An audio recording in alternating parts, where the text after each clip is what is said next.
Bovan, on t'a perdu totalement, hein? Parce que qu'est-ce qui va se passer? Tu vas partir en Haïti, tu vas organiser l'édition de l'année prochaine. Tous les pays africains vont venir, ils vont tous perdre. Il n'y a pas un seul pays africain qui va te sauver. Tu vas rester à Haïti. Et laisse-moi te dire, à Haïti là-bas, ils ne pensent pas qu'ils sont des Africains. Hein? Tu es foutu. Tu vas aller organiser House of Challenge là-bas. Haïti va gagner pour 2027.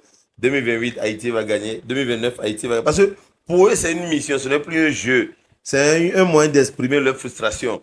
Donc, tu es resté bloqué à Haïti toute ta vie. Toute ta vie, toute ta vie. Regarde, si l'Afrique voulait que l'édition de House of Challenge de cette année soit gagnée par un pays africain, tous les pays allaient se ranger derrière le Cameroun et gagner. C'est parce que l'édition de cette année, tu as perdu en crédibilité. Et ce n'est que le début du commencement. Tu es en train de perdre en crédibilité petit à petit.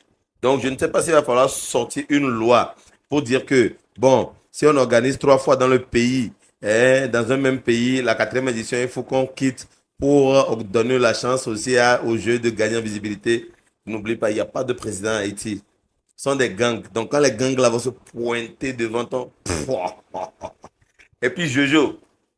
Ah bon, hein. De toute façon, vous êtes installé à Lomé depuis 1 an. Vous allez créer Bovan Group là. Allez créer Bovan Group aussi à Haïti. Vous n'allez pas croire.